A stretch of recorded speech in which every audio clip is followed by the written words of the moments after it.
Welcome to Time News Studios.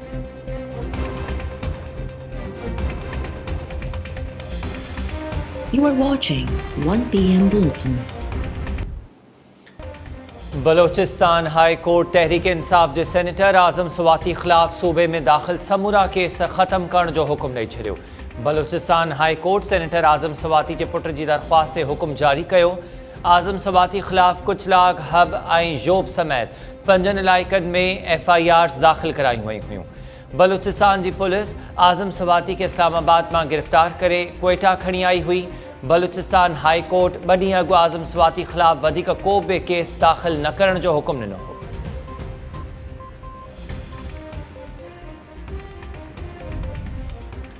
Sindh high court senator आज़म स्वाती ख़िलाफ़ दाख़िल case कलअदम करार ॾियण बाबति दरख़्वास्त सिंध हुकूमत, प्रोसिक्यूटर जनरल ऐं IG सिंध खे नोटिस जारी करे छॾिया। वकील अदालत के बुधायो तो आज़म स्वाती की गिरफ़्तार करे क्वेटा मुंतकिल कियो वियो आहे। सिंध में दाख़िल केस सुप्रीम कोर्ट के फ़ैसिले की भञ कड़ी आहिनि। आज़म स्वाती ख़िलाफ़ 5 केस कराची ऐं 1 केस कंबल में दाख़िल कियो वियो आहे। अदालत लाॻापियल SSPs खां 22 डिसंबर ते केसिस बाबति रिकॉर्ड तलब करे वरितो।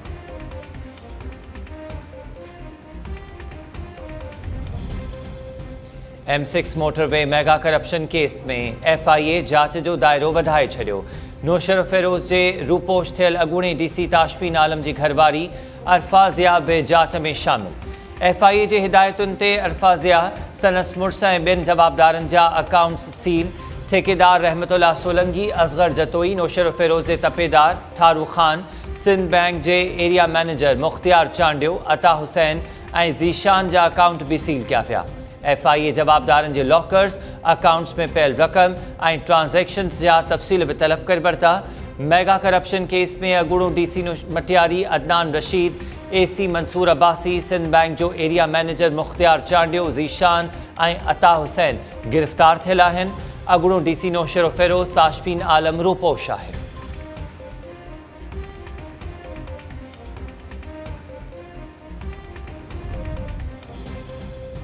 सिंध जो तालीम खातो करप्शन में पुलिस खां बि अॻिते निकिरी वियो। ट्रांसपेरेंसी इंटरनेशनल जे पाकिस्तान में करप्शन बाबति जारी कयल रिपोर्ट में दावा। रिपोर्ट मूजिबि हलंदड़ साल सिंध जो तालीम खातो करप्शन में पहिरें ऐं पुलिस खातो 2 नंबर ते रहियो।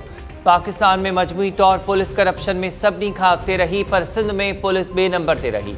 रिपोर्ट मूजिबि मुल्क में गॾियल तौर तालीम खातो 4थे नंबर ते रहियो, पर सिंध में करप्शन जे हवाले सां 1 नंबर ते अची वियो। रिपोर्ट मूजिबि पंजाब में पुलिस करप्शन में 1 नंबर ते रही। बलूचिस्तान में ट्रेडिंग सेक्टर में करप्शन उरूज ते पहुतल रही। तामीराती कम जे थींदड़ टेंडर्स में वॾी करप्शन थी।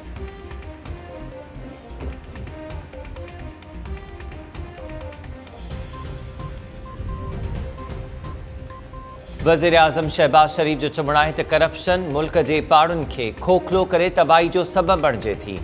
मुल्क की तरक्की ऐं खुशहाली की राह में करप्शन सब खां वॾी रुकावट आहे। करप्शन के ख़ात्मे बाबति आलमी दिहाड़े ते जारी कयल पैगाम में वज़ीर आज़म चयो त समाजी क़दरुनि जो ज़वाल मुआशरे में करप्शन की शरह में इज़ाफ़ो करे थो। करप्शन सां मुल्की दौलत शरपसंदनि जे हथनि में वञण जो ख़तरो वधी वञे थो।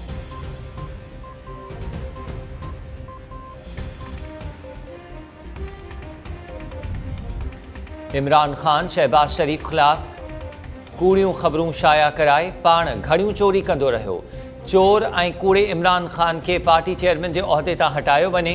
वफ़ाक़ी घरो वज़ीर राणा सनाउल्लाह जो बयान।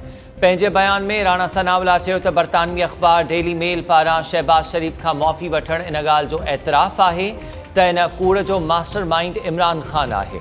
इमरान खान डेली मेल जे ज़रिए शहबाज शरीफ के ब्लैकमेल करण की कोशिश कई। साबित थी चुको त इमरान खान कूड़ो आहे। एक कूड़ो, चोर ऐं बेईमान शख्स लीडर नथो थी सके। PTI जा माण्हू चोर ऐं कूड़े शख्स के लीडरशिप के उहदे तां हटाए कंहिं ईमानदार के चेयरमैन बणाइनि।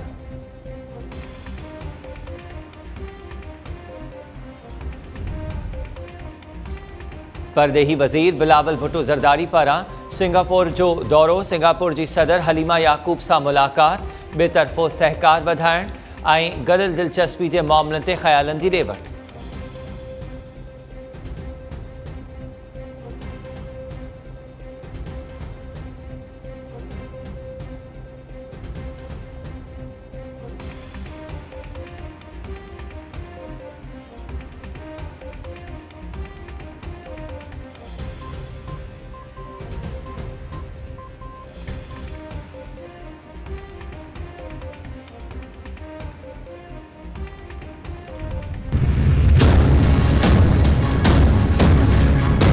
टेक्स्ट बुक बोर्ड जो को बि हिन साल जो किताब मूंखे नज़र न आयो अञा ताईं सभु पुराणा किताब आहिनि।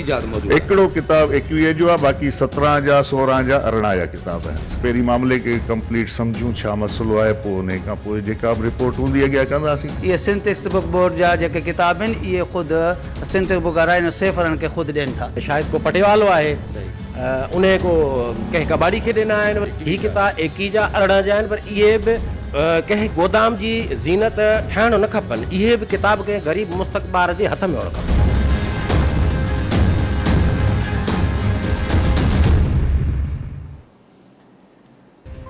तालीम खाते सिंध जा दर्सी किताब कबाड़नि वटि विकिरो थियण जे इंकशाफ बाद Sindh text book board Jam Shoro जी टीम बि ॾहरकी पहुची वई। टीम में शामिल अमलदारनि जमशेद जोड़ेजो ऐं अज़ीज़ अब्बासी चयो त मामले जी जांच लाइ पहुता आहियूं।